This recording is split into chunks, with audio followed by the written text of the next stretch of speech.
Welcome to The Mind Renewed.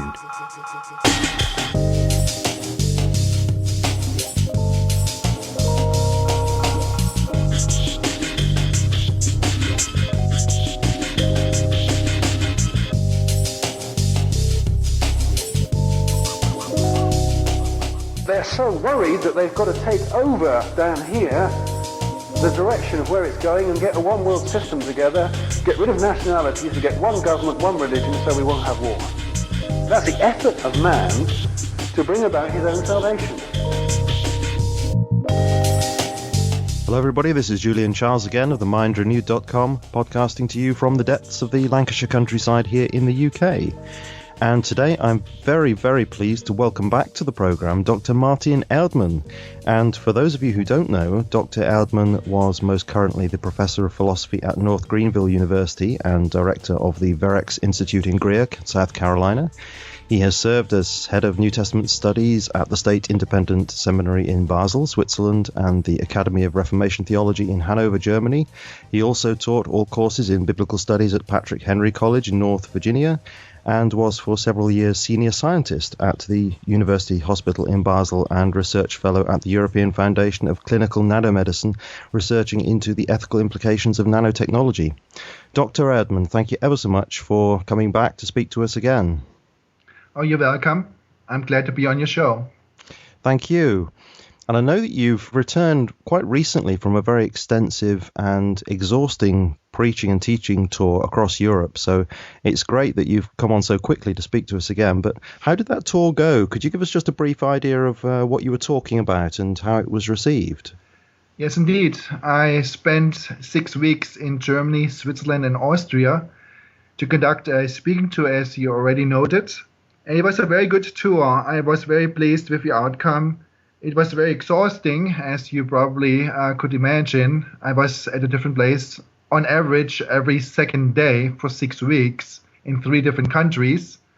I had to deal with quite some distinct cultures, even though I only stayed in the German-speaking region. But if you cross over to Switzerland or from Switzerland to Austria, you know that the people are quite distinct from each other. And I had to deal with quite a number of different dialects. And I'm used to some Swiss dialects because I lived in Switzerland for nearly 6 years. I worked in Basel for 5 years at the university hospital, so I got quite used to the Swiss dialect in Basel. But then obviously I had to give different presentations in different other cantons, and the dialect is totally different. Quite challenging, yes. Yeah, so I was asked a few questions after my presentation and I didn't understand anything. But the person asking the question was kind enough to repeat his questions in High German, and I did understand it and could answer them. I hope that people did understand generally what you were talking about. So what was the subject that you were talking about?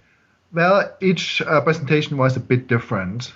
The general topics were technocracy, as a matter of fact, sometimes dominionism, the topic which we talked about in our last interview. But I also preached. I just expounded some scripture passages, gave a Bible study at different other places. So it was quite diverse. Yeah, and you were plagued by the weather, I understand, throughout your stay. Yeah, absolutely. It was just horrible. That's the only word to use. It rained for 6 weeks straight. And no matter which country I was in, it seemed like the rain clouds just followed me. As a matter of fact, I'm back in the United States now and have been for 2 weeks. And my wife is blaming me for bringing the rain clouds to the United States because it has rained about 2 weeks straight here in South Carolina, which is very unusual too. So basically, I have not seen many sunny days for the last 2 months. Poor you. Well, I can tell you it's very sunny here, so you haven't had any effect during this interview so far. Now, you brought up the subject there of technocracy, which of course is the subject that I'd like to ask you about today. And yes. Also about one of the ways, indeed, that I think perhaps one of the most insidious ways that this vision of technocracy is being realized in the modern world, and that's through the construction of the smart grid. So I'd like to ask you about those 2 aspects. So first, could you explain to us what technocracy actually is, what the word means and what its ideals were when it was first set up? Yes, well, technocracy is a term which is actually a very old term. But in my experience, when I use the term technocracy, most people don't really understand what it means. They have some inklings or some notion that it has to do with technology, but they don't necessarily understand the term in its essence. But it is also always very important to define the term before I go into my presentation. Well, technocracy is really a form of government in which experts in technology would be in control of all decision making. This is the essence of technocracy. It's a form of government. And those in power are not necessarily the politicians, but scientists, engineers, and technologists who have knowledge, experience, expertise, and skills, and they would compose the governing body of a nation. It would not be the politicians, businessmen, or economists. In a technocracy, decision makers would be selected based upon how knowledgeable and skillful they are in their field, not based on different political persuasions and such. And would you say that George Orwell's 1984 was inspired by these ideas or a warning about these ideas? Yes, I could most certainly affirm that George Orwell was very knowledgeable about the mechanisms, the political mechanisms of technocracy. As a matter of fact, having worked in the Secret Service during the Second World War and being trained as someone who would more or less perform different functions within a technocracy, if a technocracy would have been in existence at that time, he was very well versed and very knowledgeable in regards to the mechanisms and dynamics of a technocracy. And he was very frightened or very concerned about the imposition of a technocracy. And I believe this motivated him to write his novel 1984. And the technocratic vision, I understand, is a collectivist vision, but it's not. I mean, Patrick Wood says, and let me quote from him, he says, the dark horse of the New World Order is not communism, socialism, or fascism. It is technocracy. And he very clearly places that term technocracy in with a lot of other manifestations of collectivism. But he says it's not those, it's something different. So how is it essentially different from those other forms of collectivism? Yes, well, it is a form of collectivism, of totalitarianism. It is a dictatorship. There are plenty of common points or commonalities in regards to these different totalitarian systems, but there are key differences. I think the key difference between any other totalitarian system of the past or even of the present as compared to technocracy is the specific economic system which underlies these different political systems. In regards to, let's say, communism or fascism, the economic system underlying that particular system is a price-based economic system, whereas in technocracy, it is a energy-based economic system, and this is the key difference. And technocracy has never been implemented anywhere in the world. It's still something which could be imposed in the future, and I'm of the opinion that the current political parties in the United States, as well as in different other European countries, the European Union, are very eager to implement the key elements of technocracy in their respective regions. Mm-hmm. I'd like to ask about where the movement technocracy actually started and when it began, because I understand that it began in the 1930s in the US with Howard Scott and M. King Hubbert, who again I understand proposed the peak oil theory. But could you take us back further to its philosophical roots? And I think you brought up some of these thinkers in our last interview, people like Henri Saint-Simon and Auguste Comte. Could you take us back to the influence of those individuals and then explain to us how their thought influenced the beginnings of technocracy in the 1930s? As you noted, the two founders of technocracy are French philosophers. One was Henri Saint-Simon, and he lived in the years 1760 to 1825. And Auguste Comte, 1798 to 1857. Auguste Comte was originally the private secretary of Saint-Simon. Saint-Simon was a very wealthy individual at that time because he profited from the sale of real estate after the French Revolution. He was a speculator and became very wealthy. And when he had leisure to devote himself to thinking about the ideal society, he wrote a number of books, a number of pamphlets, which were then distributed in France at the time. And this was right after the French Revolution. And he, as I said, wanted to come up with a system or a scheme to create a perfect society. He was very concerned or very frightened by the chaos which was engendered by the French Revolution, especially during the Reign of Terror. As a matter of fact, at one time he was even imprisoned and was slated to be beheaded by the guillotine, as many of his countrymen were at the time. He escaped that fate. He was released and then obviously benefited greatly from the sale of church property, which was confiscated by the revolutionaries, became wealthy, and then wanted to come up with a perfect scheme for a society. This was the beginning of what we know now as technocracy.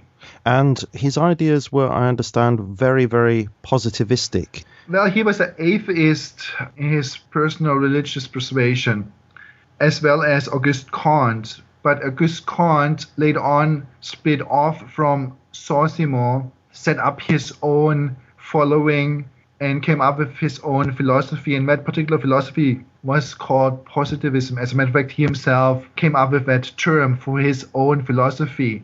But what Auguste Comte did was he did more or less just refine and expand the philosophy of Saint-Simon. It was just a further development of a philosophy which he had become acquainted of while he was working for Saint-Simon.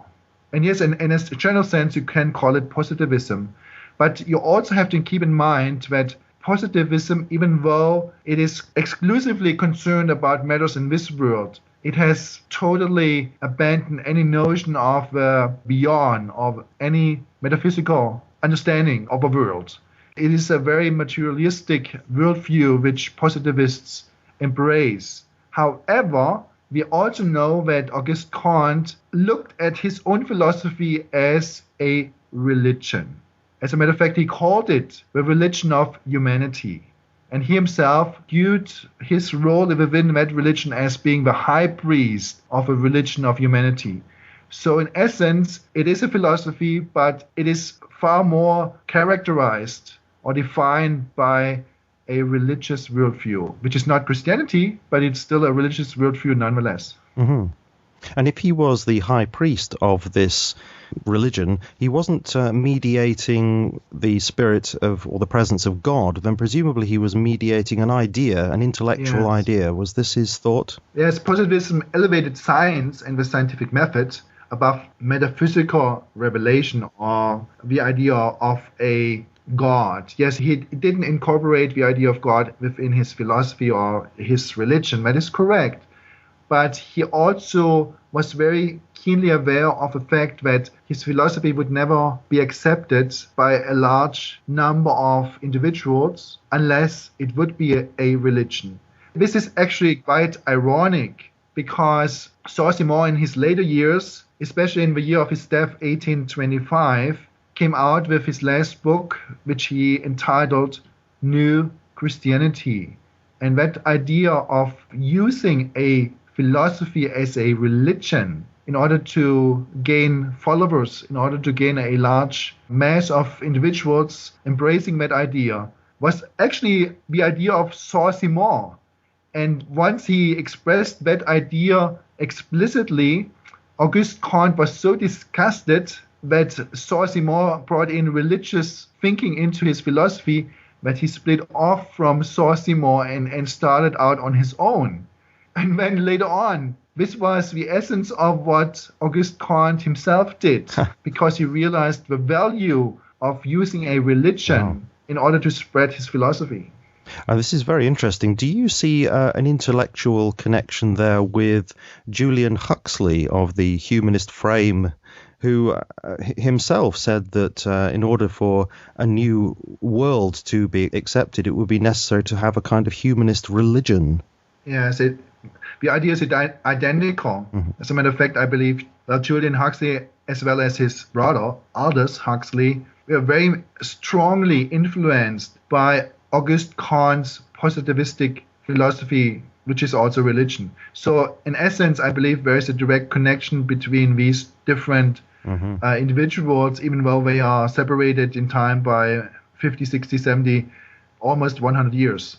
And this is just a use of religion. It's a kind of utilitarian or instrumental use of religion just in order to get people to accept this new system. This is absolutely correct. It is totally utilitarian.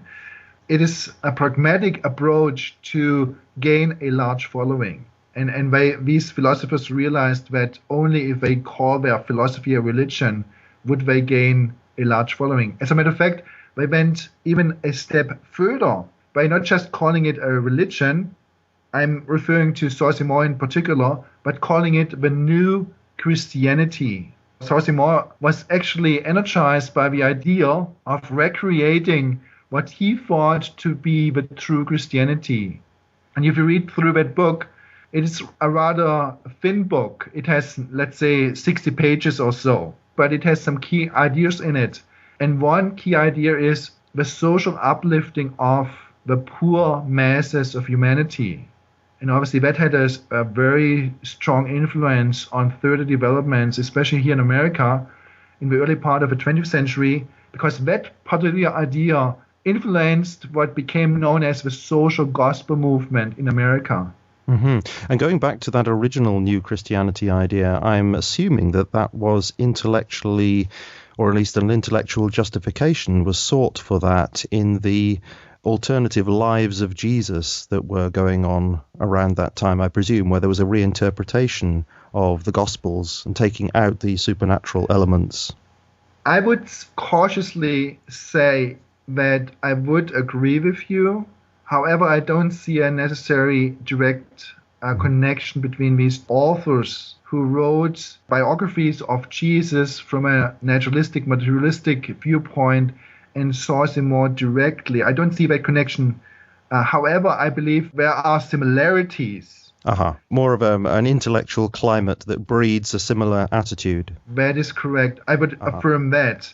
I would also point out that Saint-Simon was not necessarily concerned about the original or the historic person of Jesus Christ. As a matter of fact, he saw himself in the role of that new Jesus Christ, or that new prophet of God. Yeah, sometimes he even states that God is speaking through my mouth. Listen, you people, and he addressed the rulers, the kings and potentates of his time, especially in regards to the Holy Alliance after the defeat of Napoleon, Metternich, for example, and some of the other rulers of his time, which is called the Holy Alliance. He addressed those rulers in such a way that he called himself a prophet of God, and they have to listen to him because God is speaking through him. So he was not necessarily concerned about Jesus Christ because he elevated himself into that position of being the modern prophet of God. But the way he used that word was, when he says God, he means just reason, presumably. I think you could make that case. However, I don't believe he explicitly states it. Mm-hmm. He was cautious enough to know that the people listening to him would not necessarily agree with him if he would explicitly equate reason with his notion of God. This may have been his own idea, but he was not necessarily telling others that this was his idea. He used the term God quite frequently, but he knew also that the people listening to him were very heavily influenced by the Catholic Church. You have to remember he was a French national, and the Catholic Church still had a very strong hold on the thinking of the people even after the revolution. And so what he had in mind was to recreate the Catholic system of the Middle Ages. So he made reference to the Catholic Church very frequently and held it in high regard, even though he despised it. As a person, he despised the Catholic Church strongly, but he made positive reference to the Church in order to lure the people who were still very much Catholics at heart into his own system, into his own religion. And he said, well, the ideal future society which he could think of would be a recreation of the Catholic system of the Middle Ages. And what he had in mind was the hierarchical structure, meaning the Pope had full jurisdiction, full power, not only in the spiritual realm, but also in the political realm. And he said, well, this is the ideal system. It's a hierarchy. And thus, obviously, we know that technocracy has the meaning of a totalitarian system, a hierarchical system. But he said, instead of a Pope, he will put in charge the scientists, the engineers, and then also the bankers. So the people at the top of that hierarchical pyramid would be people who would be in some ways experts in their particular field. He even said, well, bankers can be those who fulfill that role perhaps the best. As a matter of fact, his immediate followers were bankers or sons of bankers. Saint Simonian philosophy had a very strong hold on the thinking of the banking community in France at the time. And did these ideas directly influence the technocratic movement of the 1930s, or was this something that just happens to be related intellectually? Was it a direct influence?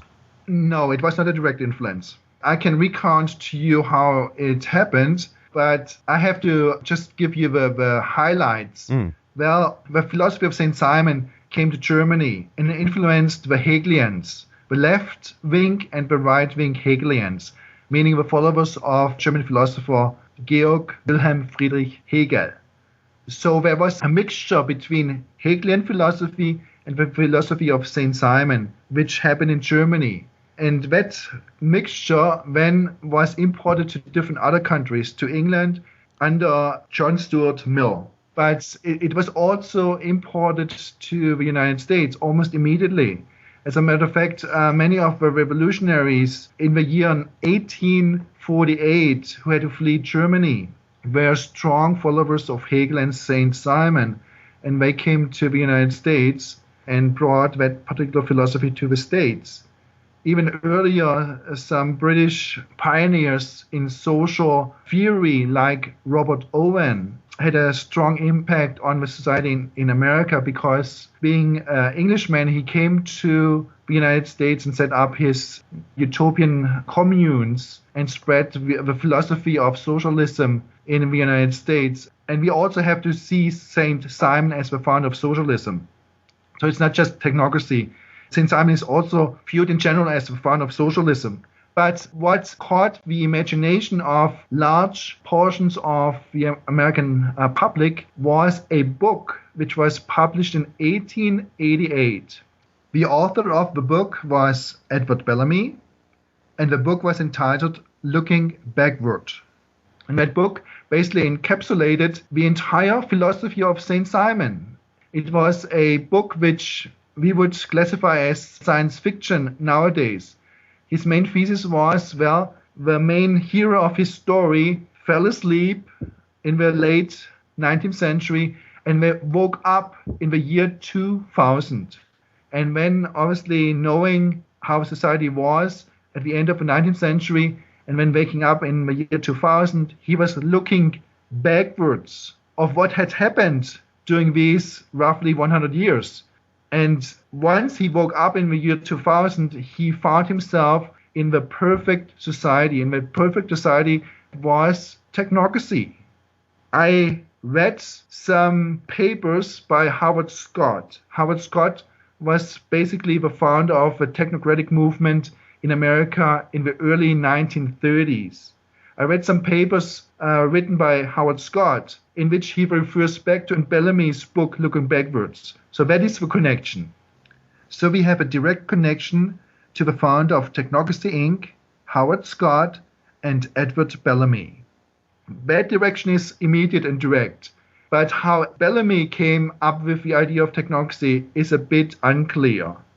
Could you tell us how M. King Hubbard fits into this picture?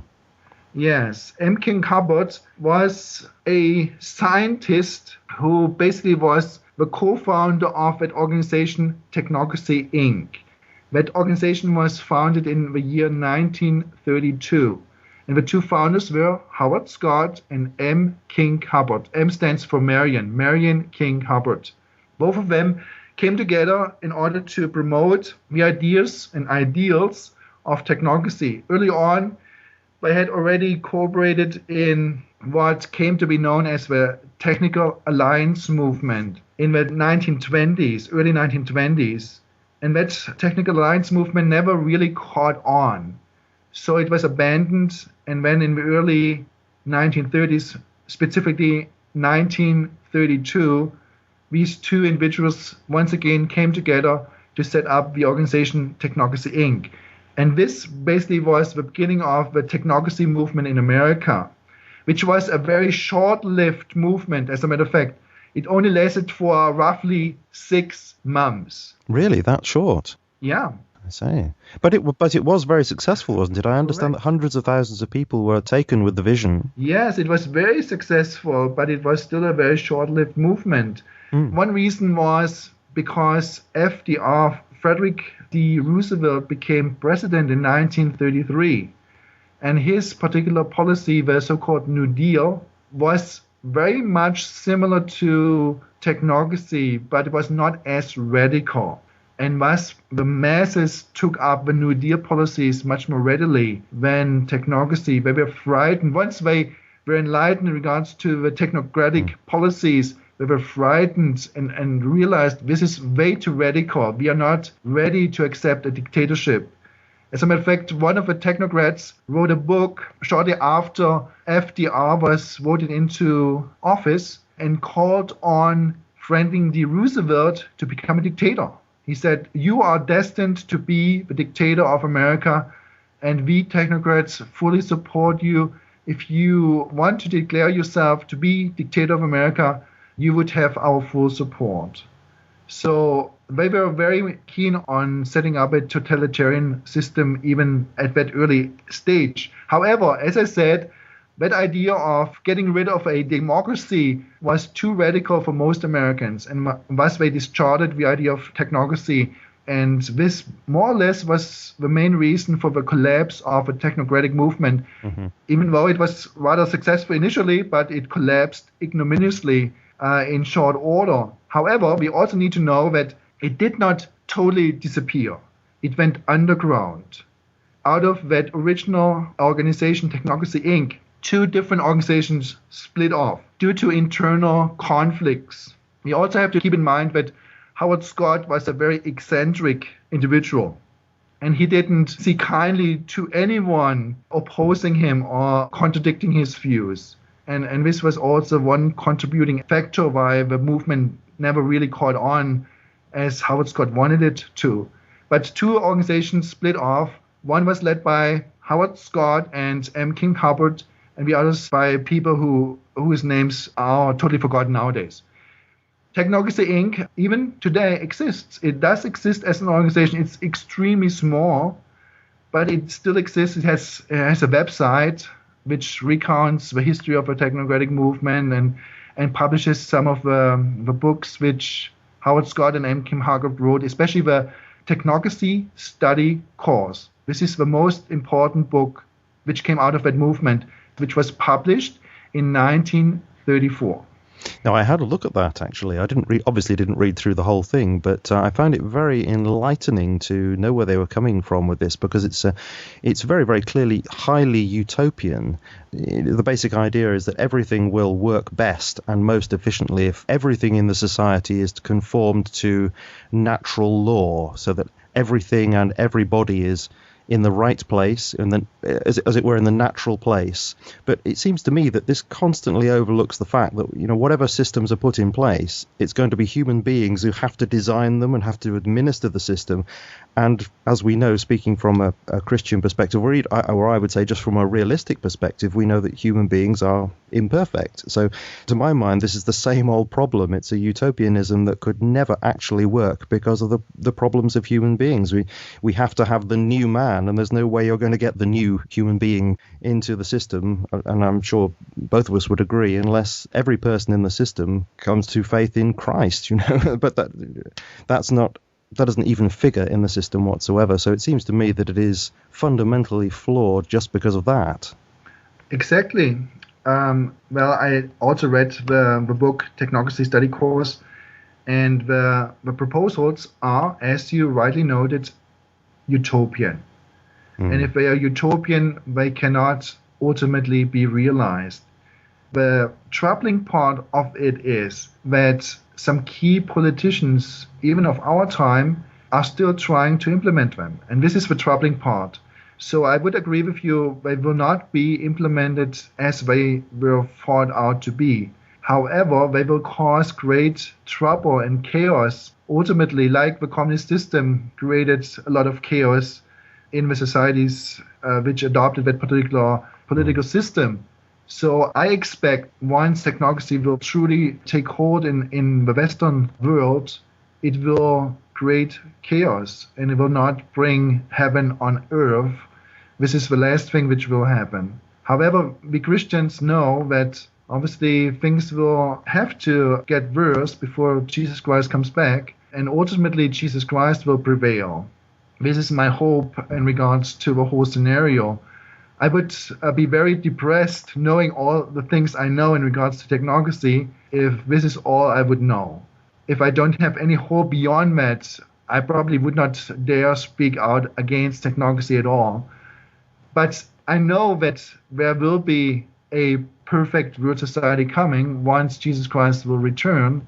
And this is my hope. I place my hope in Jesus Christ and his promises in regards to a future world. If you read, for example, 2 Peter chapter 3, there's a clear statement in regards to the future. And it says, well, ultimately, this world will be punished, but Jesus Christ will create a new earth and new heavens in which righteousness will dwell and prevail. Indeed. This is the essence of my hope in regards to the future.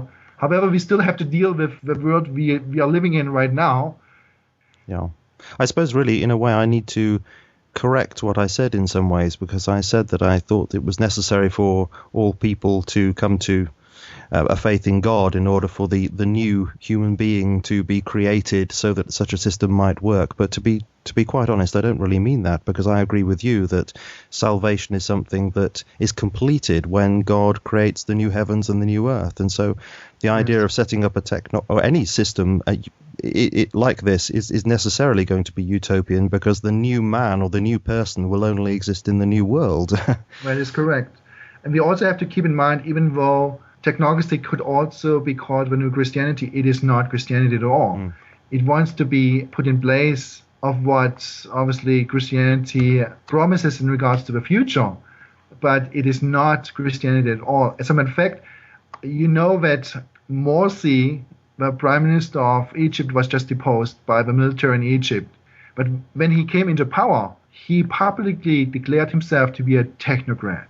And I just read in a German newspaper just maybe 4 or 5 days ago, when the Egyptian military deposed him from his position of power, they themselves, the military leaders themselves, wanted to implement a technocratic government in Egypt. Did they use that term themselves? They used the term. I could point you to the particular article in the German newspaper, which is a nationwide newspaper. So it's not something which is hidden. They proclaimed themselves to be technocrats, and I mean the military. So my point is that system of technocracy can also be implemented in a country or a society which is dominated by Islam. So it doesn't need to be a so-called Christian nation like America or Germany. It can also very well function in a Islamic context, Islamic society. This shows me that the so-called new Christianity or technocracy is like a chameleon. It can change colors based upon the environment. Indeed. Looking back to those original technocratic documents that were on that are on that website, you're right. They do seem to. Well, they do say they're completely indifferent to what religions people follow. Correct. And so they can pose as the true Islam, for example, in an Islamic society, or the true Christianity in a Christian society, or whatever. They can even pose as atheism, for that matter, in a secular society. So it doesn't really matter. It can adapt itself. But the essence of technocracy is totalitarianism. And we always have to keep this in mind. And there's no way that could work in reality. And I'm actually reminded time and again as we're speaking of Karl Popper's work, Yes. Utopia and Violence, where he points out that any of these kinds of blueprints for a perfect world that are suggested necessarily end up in violence, because nobody is allowed to think differently. It doesn't allow that. If anybody were to think in a different way from this particular system, then it couldn't work. And so everybody has to be trodden upon until they submit. Yes. So it is necessarily dictatorial. Exactly. And you know very well that Karl Popper also was very opposed to positivism. He opposed positivism as no other philosopher of his time. I believe rightly so. I'm very pleased to know that he made such a strong statement in opposition to positivism. He deconstructed it, didn't he, as well? Correct, Showed yeah. that it was logically inconsistent. That is correct, yeah. In his book, The Open Society, I believe that was the main purpose of showing how inconsistent positivism truly is. And it's not workable. It cannot work. I'm not subscribing to Karl Popper's overall philosophy. He was not a Christian, but I do support his effort in deconstructing, as you said, positivism as a unworkable philosophy. There's one major element which we haven't really discussed, which we did mention towards the beginning of the interview, but I think we need to touch on it in order to understand the major difference between technocracy and other forms of totalitarianism, and that's the idea of an energy-based economy rather than a price-based economy. Could you explain how that was originally conceived to work and why that is such an important difference? Well, in economics, a price-based system is any economic system that affects its distribution of goods and services with prices and employs any form of money. That is the basic definition of a price system. And this is the system we have in place right now and have been in place for centuries, even millennia. However, an energy-based system is quite different. In an energy-based system, money doesn't play any role anymore. As a matter of fact, all the fiat currencies of the world will be abolished. They will be useless. And the means of payment will be energy units. And they have different names. Technocrats came up with ergs or joules, or they came up with different other names. But the basic idea is energy units. Allocation of a specific energy certificate, which can be used as money, but there are key differences. Nowadays, if you have money, you earn it, and then you can spend your salary any way you want to. You can even save your salary for some later use. It's totally up to you.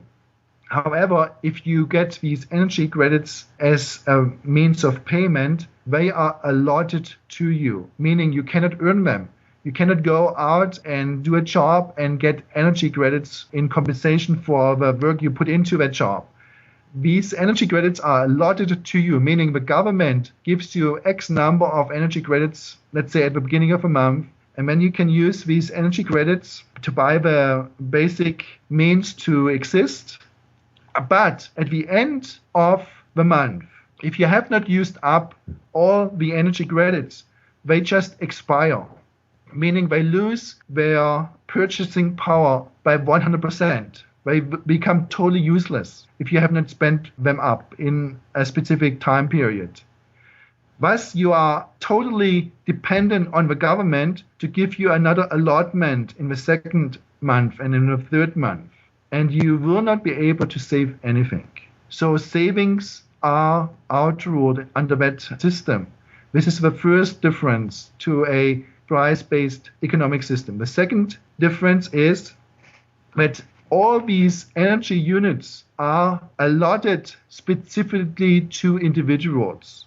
Meaning, if I get an energy unit allotment from a government, I cannot give that allotment to anyone else. That allotment is specific in regards to me.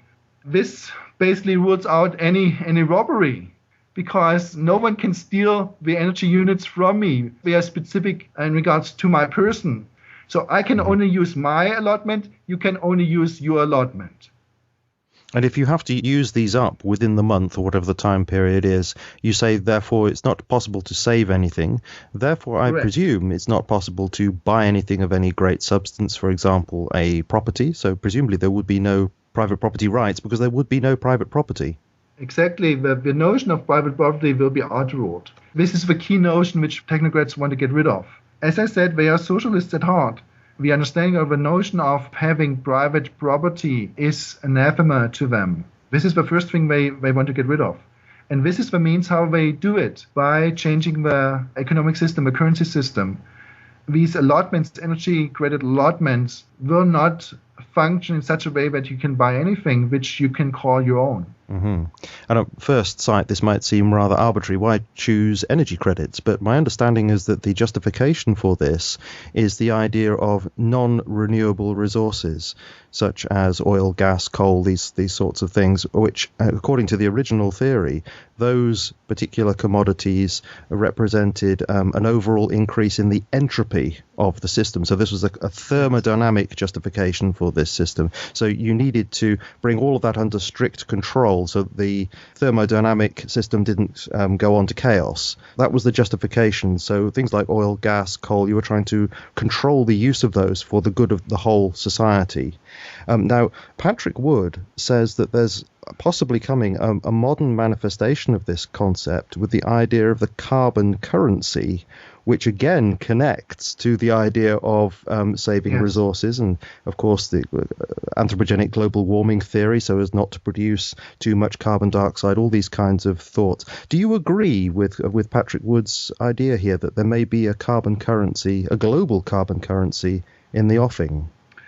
Yes, I totally agree with Patrick Wood and his thesis in regards to the imposition of carbon currency. And you have to know that carbon is only a euphemism for energy. And if you use the term carbon currency, you could also use energy currency or energy units. These terms are synonymous. However, in some ways, the carbon currency has already been introduced. So we are not speaking in regards to what could happen in the future, but we also can look back into what has already happened in regards to the imposition of carbon currency. It has not been introduced among the general public, that is correct, but there were trial projects going on even in the late 70s, 80s, and the 90s. Different segments of society, even in England, were asked to use energy credits to buy their gas at the pump station. I can send you an article which appeared in the Daily Telegraph with a picture of an older lady. She has what seems to be a credit card in her hand, and she's paying for her gas at the pump station. But what looks to be a credit card is not a credit card at all. It is a card which has energy credits stored on it, and she uses that as a means of payment. But these were only trial projects, and they have not yet been introduced or established in a general society in the Western world today. However, we have something like cap and trade here in the United States. And basically, this is a functioning system where the basic idea is carbon currency. It functions between different companies, especially energy-producing companies. They have certain regulations in regards to the emission of CO2 gas, and they cannot exceed that particular quota. And in order to emit more CO2 gas into the atmosphere, they have to trade certain carbon credits from other companies who may not use up all their allotted credits. That's a system which is already in place.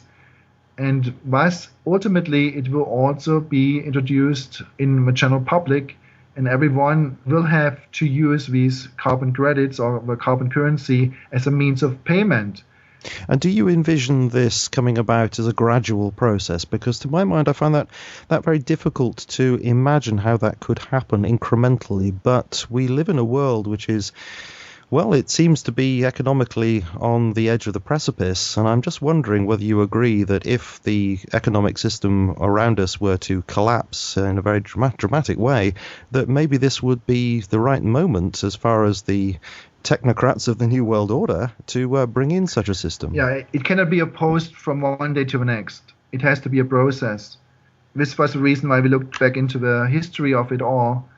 If we think that technocracy started in the year, let's say 1825, when Saint-Simon wrote his book New Christianity, or even earlier at the turn of the century, from the 18th to the 19th century, if this was the starting point of technocracy, then we can look back to a 200-year history of that particular movement.